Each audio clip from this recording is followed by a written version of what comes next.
एक जंगल में दो चिड़िया रहती थी। एक का नाम था रानी चिड़िया और एक का नाम था टानी चिड़िया। दोनों चिड़िया आपस में बहनें थीं।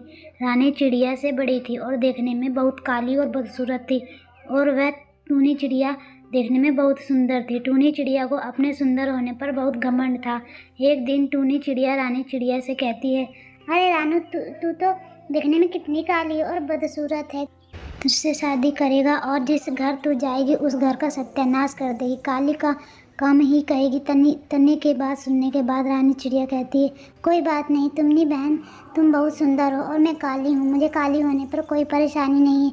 तभी थोड़ी देर के बाद नी चिड़िया और रानी चिड़िया की माँ मोना तोता आ जाती है और कहती है, जल्दी से घर चलो रानी बेटा, आज तुम्हें देखने के लिए तुम्हारे ससुराल से आ रहे हैं। जल्दी से घर चलो और सज धज कर तैयार हो जाओ।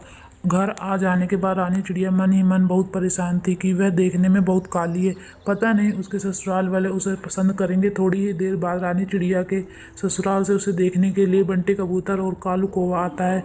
रानी चिड़िया बंटी कबूतर और कालू कौवा को देखने के बाद कांपने लगती है। ये देखने के बाद बंटी कबूतर कहता है, क्या हुआ रानी, तुम इतना परेशान क्यों लग रही हो और इतना कांप क्यों रही हो? अगर कोई परेशानी हो तो हमसे तुम कह सकती हो। कहीं तुम्हारे घर वाले तुम्हारी शादी हमारे साथ जबरदस्ती तो नहीं कर रहे हैं? बंटी कबूतर की बात सुनने के बाद रानी चिड़िया कहती है, नहीं नहीं जी, ऐसी बात नहीं है। मेरे घर वाले मेरे साथ कोई जबरदस्ती नहीं कर रहे हैं। बस मैं ऐसे ही सोच रही थी कि मैं इतनी काली हूँ, पता नहीं आप लोग मुझे पसंद करेंगे या नहीं।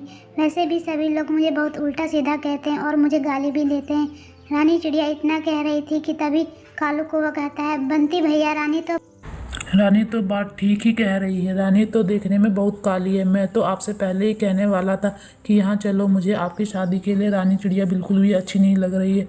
आप इतने गोरे हो और रानी बहुत काली है, इसलिए इस शादी को यहीं पर कैंसिल करिए और घर चलिए। कालू कौवे की बात सुनने के बाद बंटी कबूतर कहता है, अरे कालू भाई, रानी चिड़िया इतनी भी काली नहीं जितने आप काले हैं। मैं अगर शादी करूंगा तो रानी चिड़िया से ही करूंगा, नहीं तो मैं किसी से शादी नहीं करूंगा। अगर हम किसी के घर देखने के लिए आए हैं तो हमें उसका अपमान नहीं करना चाहिए। या तो हम देखने के लिए ही ना आए, या रानी मैं तुमसे ही शादी करूंगा और किसी से शादी नहीं करूंगा। तुम्हें परेशान होने की ज़रूरत नहीं। कबूतर और रानी चिड़िया खुशी खुशी मन से शादी कर लेते हैं।